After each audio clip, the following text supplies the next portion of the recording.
It's all for you. Yeah, yo. There whenever it matters, and even more when you feel like it doesn't. Protect you so you never feel like you wasn't. Know I'm right alongside you. Either that or I'm behind you, but always got you. End of discussion, nothing means more. First one to offer is shoulders for what you reach for. Thought I saw the eyes of the world until I seen yours. And know that I ain't see a better view yet. I'm with whatever, so don't ever you fret. Know that you covered, not a hurdle or a heartbreak. A change what a partake, cause none of them won't ever get comfortable in your walkway. My job is to aware you, fully loaded, prepare you for all of the above that I'm never letting get near you. But still in all, give you every advantage I found. Couldn't find a better fit for them, along with my crown. And since the baton was passed, I've been down. Cause failing's not an option, and dad is not a noun, not at all.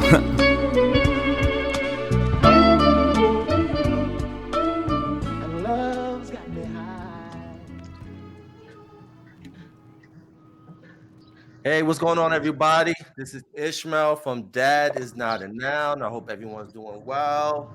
I'm doing well. My special guest today is doing well. And today, what I want to do is I want to give a shout out to the single Black fathers out there, because often you don't hear too many stories of single Black fathers thriving. Usually it's about the Black moms, even though we got to give love to the single Black moms. But this episode, I want to give a shout out to the single Black fathers. And my special guest today is an extraordinary Black father. I've had history with this brother. I've worked with this brother in the past. His name is Jerome Rodriguez. What's going on, brother? How you doing, man?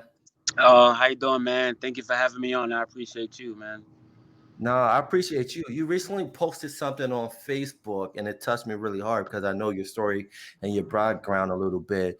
That you got in trouble many, many years ago, and with that getting into trouble, you had this record, and with this record, it kind of hindered you from just excelling in life. And then to find out through the grace of God and then doing your research and just networking, recently you just got a pardon, which like I said, I saw on Facebook, which that was awesome.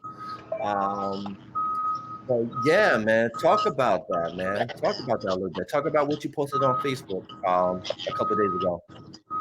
A few days ago, I posted. I wanted to share. At first, I wasn't going to share it. I just thought to myself, um, no one really cares. That's how I was thinking at the time. But then I was like, you know what?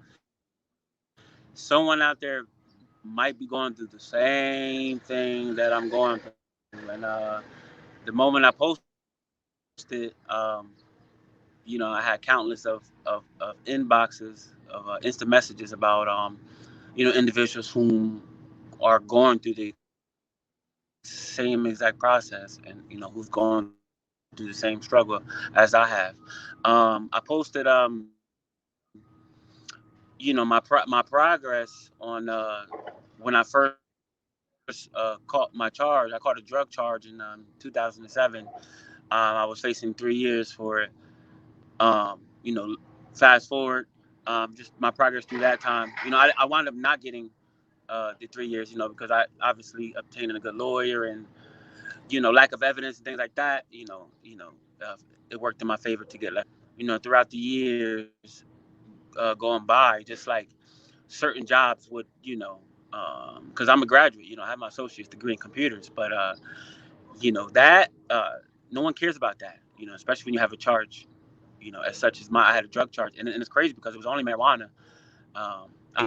10 years later, it's not even you get a citation for it. But back then, 10 years ago, it was you're getting fed time for a little bit of marijuana in your pocket or something like that. So a couple years later, I was introduced to the boxing world. Went into the boxing world. Went up through the amateur ranks. Then I finally turned professional. That's at that point, it becomes a business. You actually get paid for it. You're self-employed. That's when I started to learn about, you know, um, being self-employed and pretty much, learning about business at that point. A few years later, while I'm going through this stage of, fighting and things like that, my mom asked me a question: "What are you gonna do after fighting?" I need a background because fighting, it doesn't they don't give fighters insurance. You don't get medical insurance. You don't have that. You don't have anything to secure you. So if you died in the ring, there's no insurances for your family. You don't get life insurance if you didn't already have it. So just going through fighting taught me, life, you know, um, things that I would need, like that I need at that moment, for my life. Learn a business, that's when I got life insurance for my children. I think that's important. No one talks about that. Just going through this process is trying to find a career where I'm financially secure. So during this process, applying with my degree, that didn't matter, man. My charge was just like, and when you go into interviews, managers and they have their tricky words of they use vocabularies where they're not discriminating, but me being articulate and understanding, I can read between the lines, but you can you can't argue their point because they found a loophole. So you walk out the interview like this man or this young lady found a loophole, and it's like, man, they don't even know you're that articulate, just like them, and it's just like it's just sad that they rather hire someone else with less experience and train them a little bit of time to pay them $10 less than what they're obligated to pay you because of your background. So I was dealing with that, man, going through temp agencies. I just try to keep my spirit high and just, take a job. Even though I'm getting paid, I can still learn a new, some type of new skill, just adding on to my resume.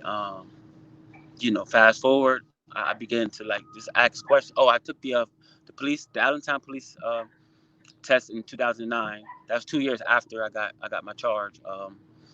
Went through the process, passed all the tests. Was ranked really high um, to be chosen to get into the academy. After they did the extensive background, it came back that I got disqualified based off my drug charge. And in Pennsylvania, when you're for some odd reason, when you catch a crime such as a drug charge, they automatically suspend your license, which has nothing to do with driving a car. So now, not only I have the drug charge, now I have a suspended license on my record that just looks very bad. Um, but I went through the process, got denied, went through my emotions, obviously. 2 years later after that, you know, went back to the police to take the police test for the Allentown Police Department. And in my mind, I knew that I wasn't going to pass it because of my background. I knew that going in there. I knew there was no hope. I knew that, but I still wanted to go through the process just like a normal person, just to get that feel of what it's like to accomplish something. And just, I knew that I was going to be denied because of my charge. I knew that, but this time it still gave me hope because I ranked even higher than the first time. You know, above my peers. So it was just like I still left with a smile, but at the same time, it just sparked something inside me to just like find ways to how to get rid of this charge. Like just there has to be a way. So throughout the years, just speaking to different lawyers, advisors, you know, um, everyone's price. Obviously, getting a lawyer, they were charging me $7,000 to $10,000 just to initiate the request to the governor. And that's not promised because if they deny, that's $7,000 to $10,000 going out of your pocket. At that time, it was like I didn't, can't risk $7,000 to $10,000 just off of a hunch. So I was Right. just like, you know what? I'm just gonna. There has to be a way. You know what I mean? Um, Throughout the years, just going walking into the secretary's office. They have those like government offices throughout the city and stuff like that, asking, requesting for information. Surprisingly, no one couldn't help me. Wow. Some people didn't even know what that was. Like they couldn't give me an answer, and Yeah. I was sad because I'm like, these individuals who have authority, who are the higher ups, they either know or they don't want to tell me, or they actually really don't know. I'm just like, I'm keep studying. So throughout the years, I just studied, man, and then my first breakthrough was in 2000 and my first breakthrough was actually 2011. Sorry to backtrack. I feel like I'm No, talking that's too fine. much. 2011 they passed a law in Pennsylvania where people that get incarcerated, because back then you had to pay when you got incarcerated, you paid $15 a day to be incarcerated. So most people don't know that. So when you're locked up, every day that goes by is $15. So if you calculate that, that's equivalent to a month's worth of rent. That's like $650 a month. So by the time I got out, um, I owed thousands of dollars in restitution fees and stuff like that. So in 2011, they stopped that. That was my first breakthrough where I was like, you know what, things are starting to change. Where now, if you get incarcerated, you pay a flat fee of $60 for intake, and that's it. You don't pay for the duration that you're incarcerated, because they know people that come out. Majority of people don't have jobs when they come out, and they're struggling. So to have that in your mind, like, okay, now they're threatening you with letters. Oh, if you don't pay this certain amount, we're gonna send you a warrant. So I'm just like, I just came out. Can I get time to find a job? Like, So that was my first breakthrough. Um, Another breakthrough came right after, where it's like, now if you do catch a charge, let's just say if it's a drug charge, they no longer suspend your license. What that meant for me was, I can argue and backtrack when I got incarcerated. So anything that I backtrack and argue, I can get that dismissed. I can argue the point to being for that being vacated. Fast forward, the real breakthrough came in 2017, where they were talking about, they passed a bill. They passed a bill that's called the Clean Slate Bill. The Congress passed it, and now it's law, where anybody uh, who has done a crime, a non-violent crime, um, and hasn't been in trouble in 10 consecutive years after they got the original charge, can automatically, their uh, their charge will be looked at automatically. The the It will be erased, limited. It will be erased from your record, from everybody from seeing it. No one can see it. Not jobs. Not the only people that can see it is, like, obviously, the government, like the police. They pull you over, or the state troopers. They can see that. That's the only people that can see it. But me, I wanted to go further. Not only that, I didn't want my job to see it. I wanted to just be a clean slate all the way around the Right. board. Even if the police looked it up, it'll be like private. It's closed, like closed type of thing. Like, it's not even open.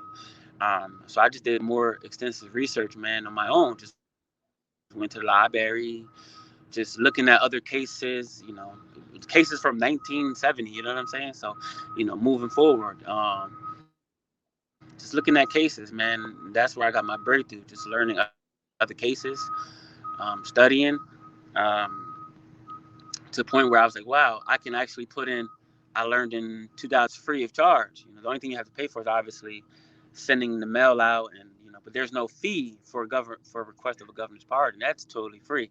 Right. However, the time itself is the payment you'll pay for. Like, it, took me 2 years, Right. to get that. So I put that in 2019.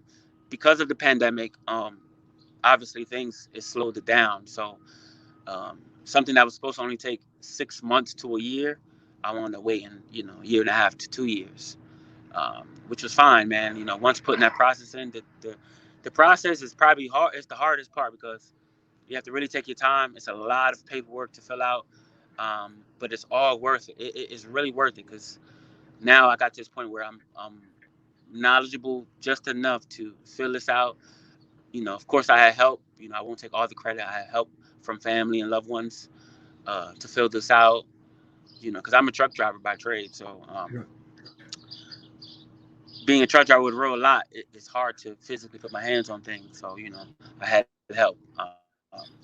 So I'm thankful for my family. Um, Sorry, I lost my train of thought. No, no, no, no. You were just talking about, One.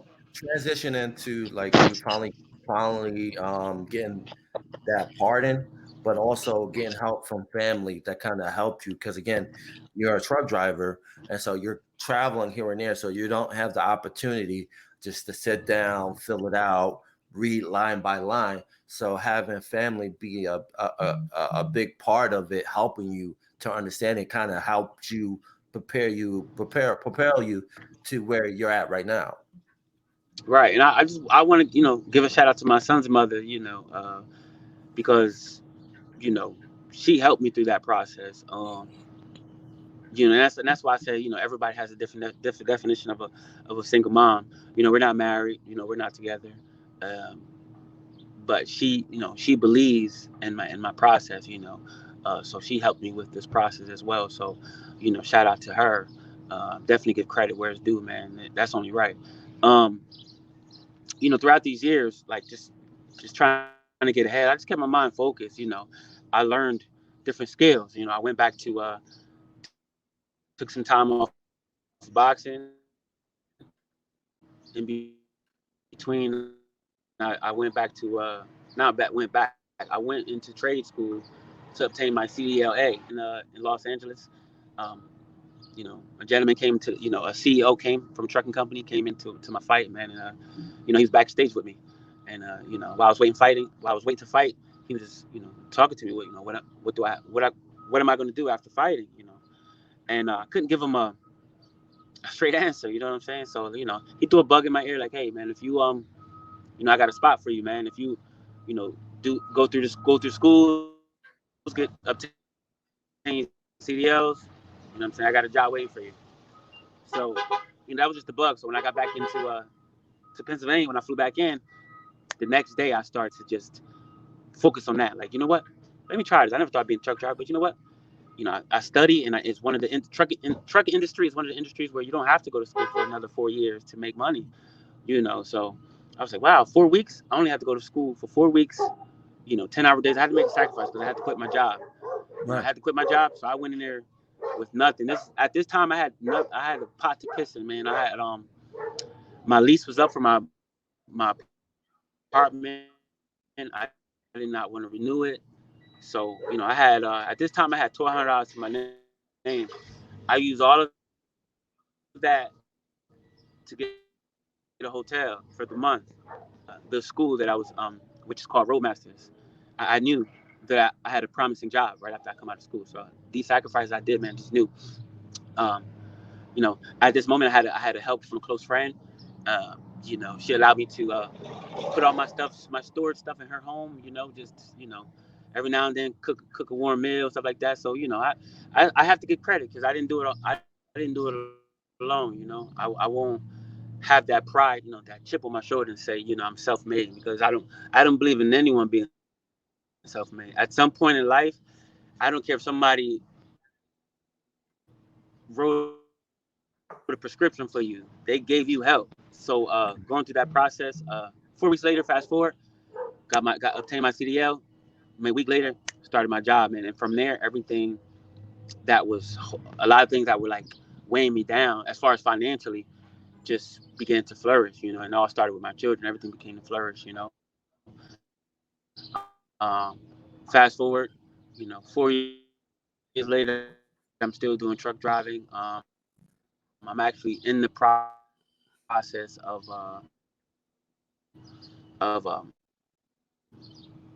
being an owner operator. That's the goal, is to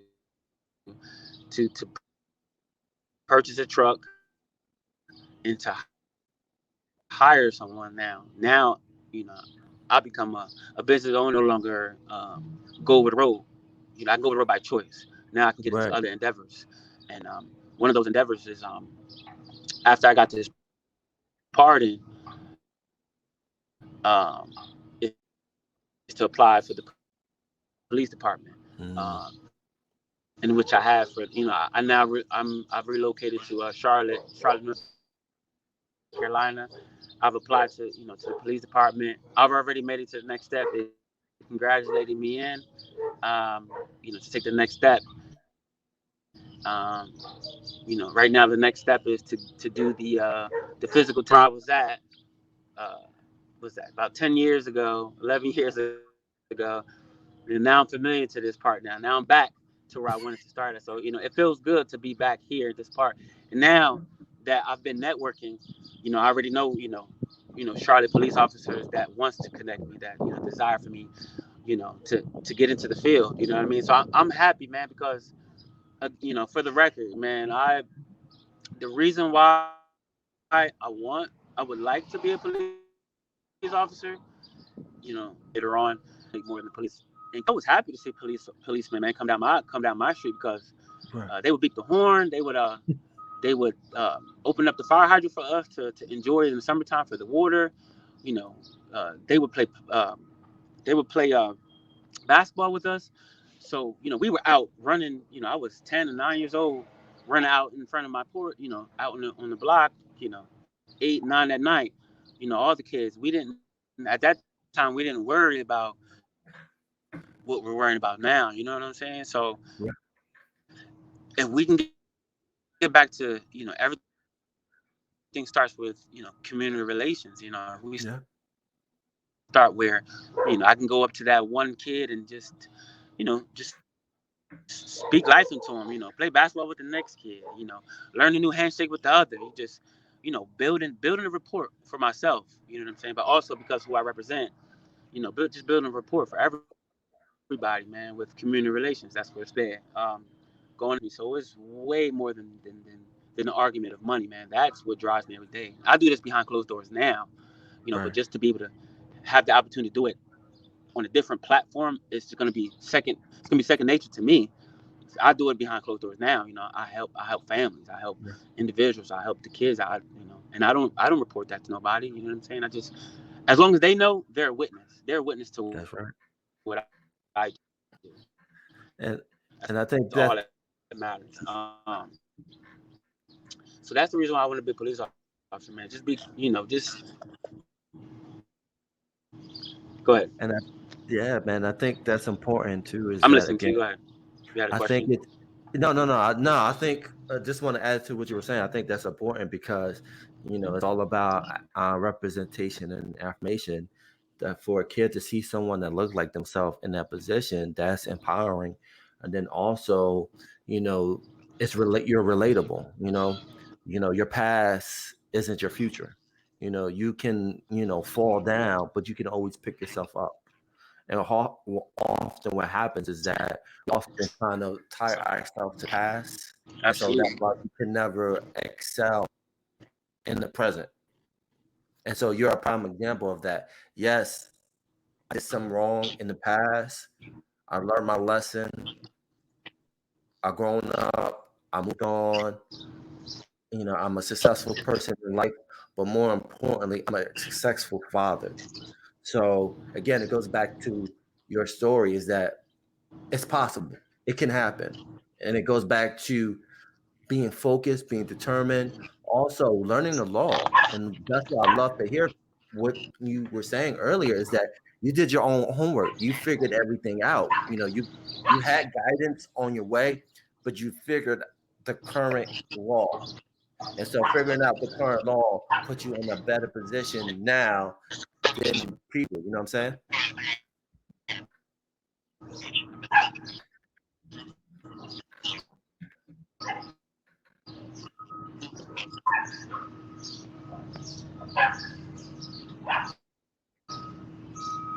Wow.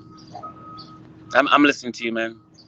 You know what I'm saying? And that's why I want to add to it is that because that's important. And I think that's why your story needs to be told on that site because people You need to getting know cut out that a anything little bit. is possible. You Can know you what hear I'm me? saying? Yeah, I Sorry, can hear you. man. No, it's all good. I can hear you. But the common theme is that anything's possible. Like you're not your yesterday. You're in your present. You can change your yesterday by doing what you need to do in the present.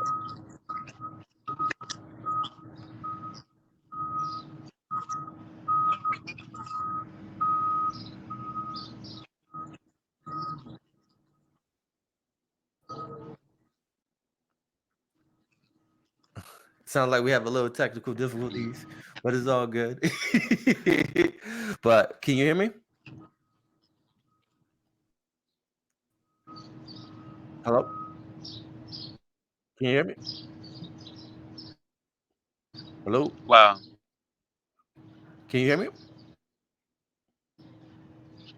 You can hear me? I can hear you now. Yeah, yeah, but yeah, just finish what you were saying. All I was doing was We're agreeing cutting what out you were again. saying.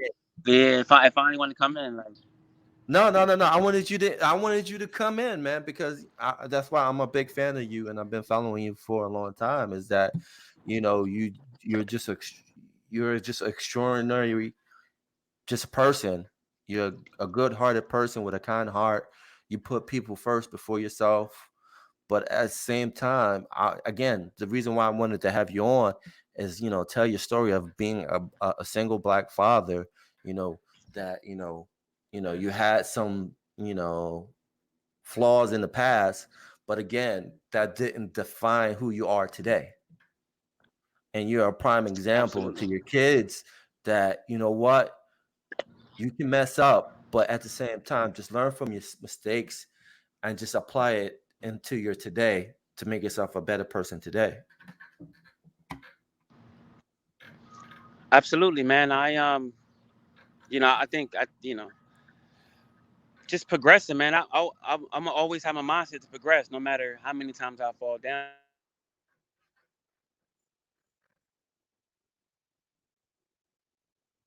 Man, but the goal is to minimize those flaws as much as you can. Work on them, turn them into strengths. You know what I'm saying? To the point where people look at you as, you know, you're perfect, but you're not perfect. You just work on your flaws every day, and you perfect them, and that helps to minimize, the flaws that you do have. You know what I'm saying? So that's my philosophy. I'm always have flaws, but I minimize them by working on them. Trying something out, practicing something new. So that I can apply it in my own personal life. You know what I mean? So, I don't have to. My Your flaws should not ever supersede your powers. It should not supersede your gifts. It should not supersede whatever you're going through. Whatever you're going through, man, it's cool. All right, you fell today. All right, get up. Clean it off.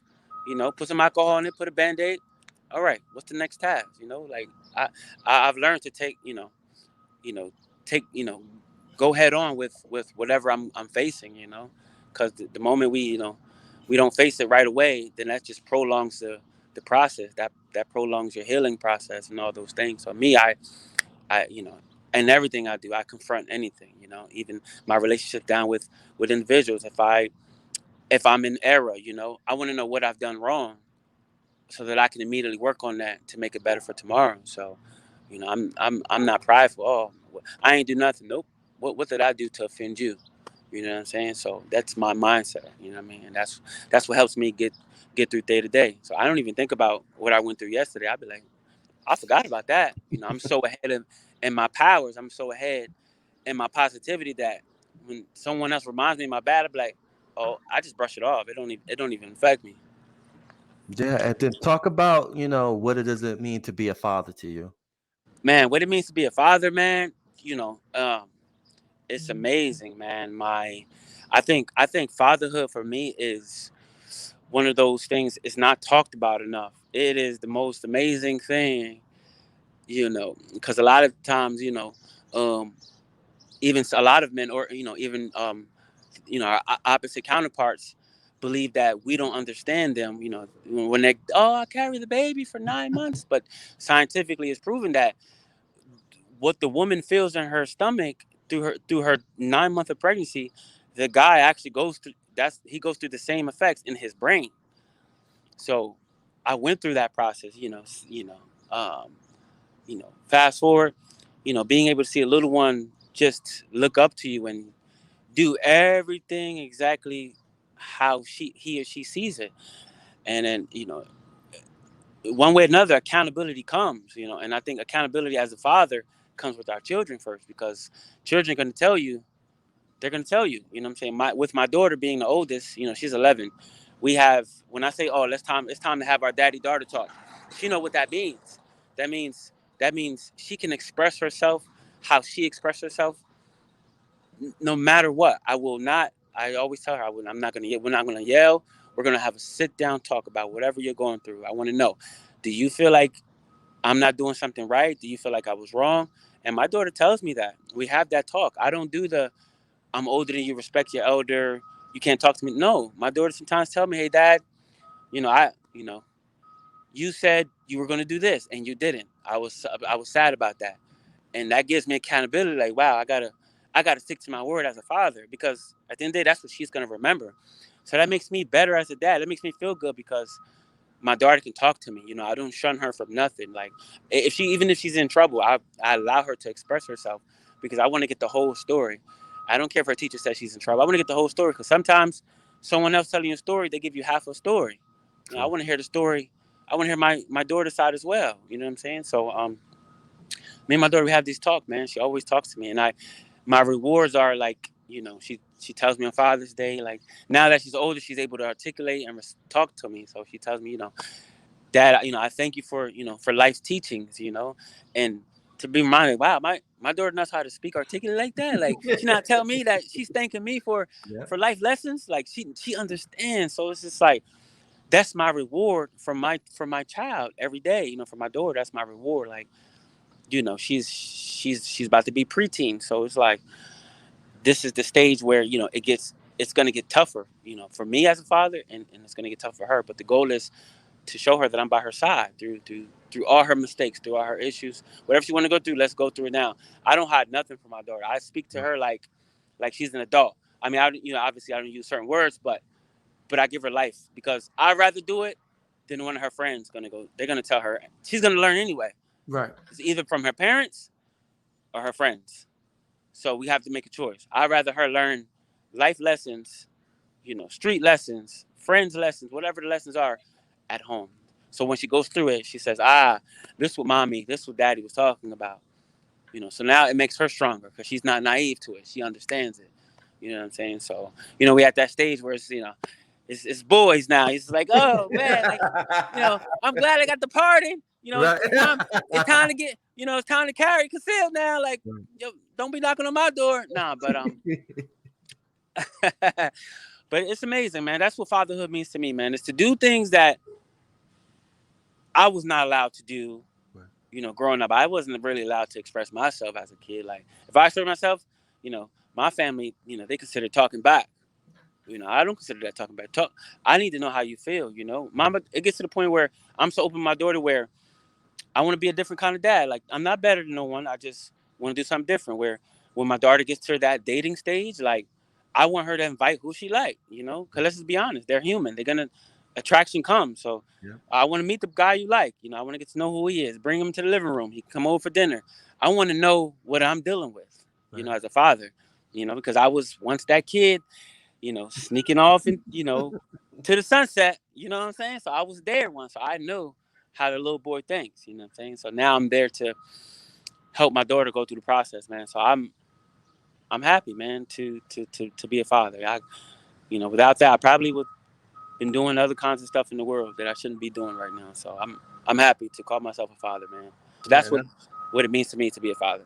And I think that's the one thing too, is you being a father that kind of puts you into that trajectory of changing your life and doing better, not just for yourself because you brought a child to the world and you want to create this foundation where they can excel. Hmm. And so that's a beautiful thing, man.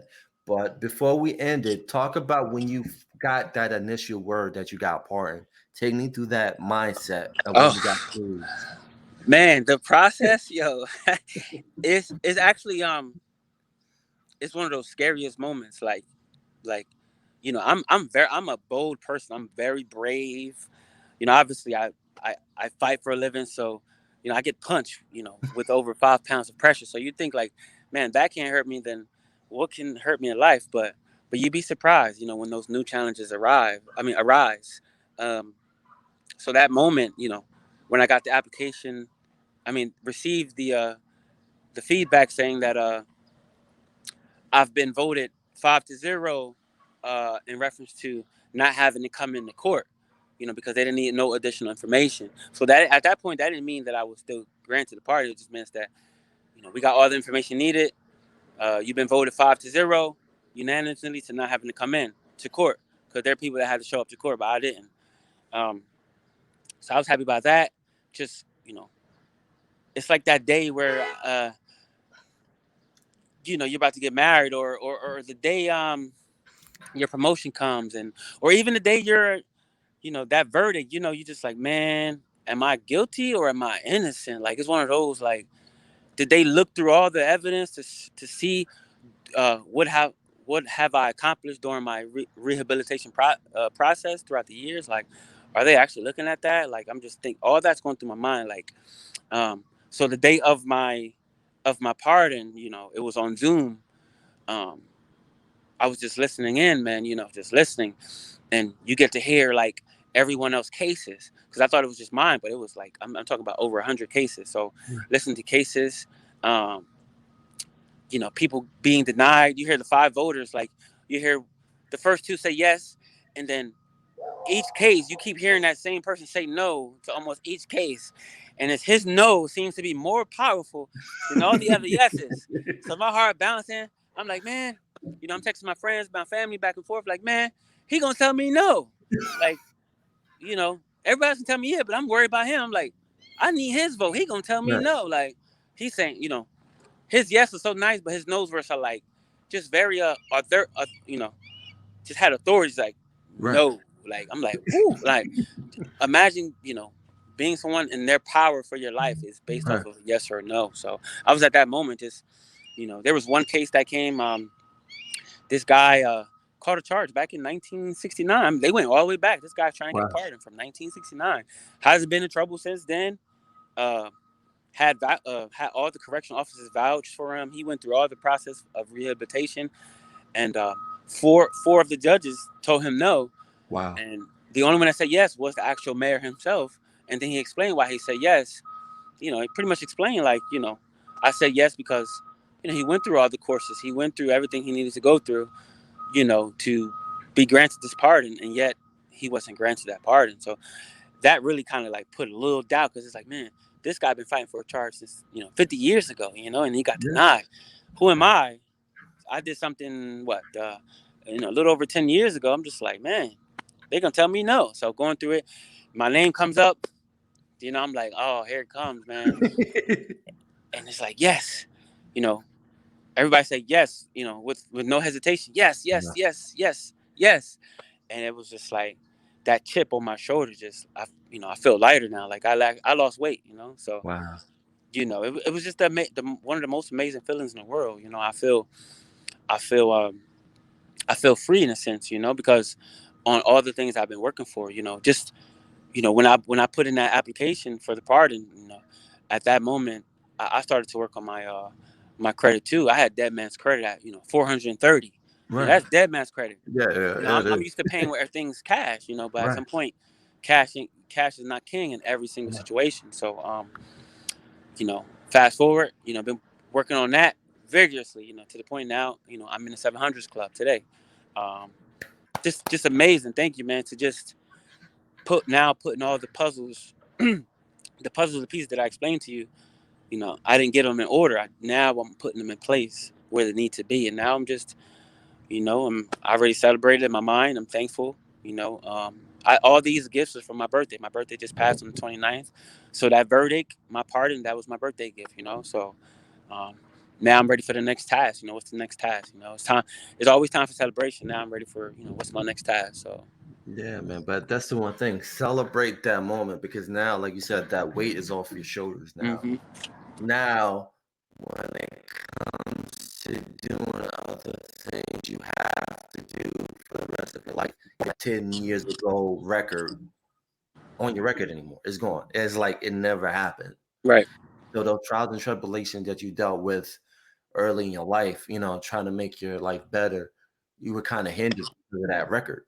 And now it's gone. It's like you're like this new person. you Yeah. know what I'm saying? And it's an awesome thing, man. But real fast, what advice do you have to anyone that's going through what you went through? The best advice, man, that I could give, for starters, man, if you don't know um, the process of starting it, you don't know where to look to. Well, obviously, I did mine in Pennsylvania, but obviously there's always a way to find a board of pardon in each state. Obviously, they have that. Um, you can actually reach out to me, man. I'm willing to help anyone who's going through the process, especially in Pennsylvania. But if you're in any other state, it don't matter, man. I'm here to help, man. We could find together. You can find me on Instagram on the THE_messenger, the number 7 after that. I'll say it again because of the truck. The_messenger, the number 7 afterwards. You can find me there. Facebook, Jerome Rodriguez. I'll be happy to help, man. Send me a message, send me a request. I'm more than happy to run you through the process. I already, I've been helping 3 people hit me up in the inbox, actually 4, to go through the process. So I'm willing to be that motivation, man, because I went through the hard work. Now I just want to freely give it to anybody, man. You don't got to pay; it's free of charge, man. So it was free for me; it's free for you. So, just be patient with it, and everything will work itself out. That's dope, man. And again, I appreciate you jumping on. I know you're a busy man. You're traveling state to state, and we're doing this. You're doing this via phone. So again, I appreciate your time, man, bro. Really, I love you, man. Real talk. That's no Thank you, bullshit. man. I love you too, man. Yeah. I'll personally see you too, man. We'll chop it up, man. Yeah, definitely, man. Just let me know when you're back in the area, or like we'll just meet up wherever, because we definitely gotta meet up, man. We got stories to tell. Right, man. Shout out to all the fathers there, man. You know what I'm saying? Fatherhood representative over here, Keep doing what y'all doing, man. Be the best father you could be, And we out. Peace.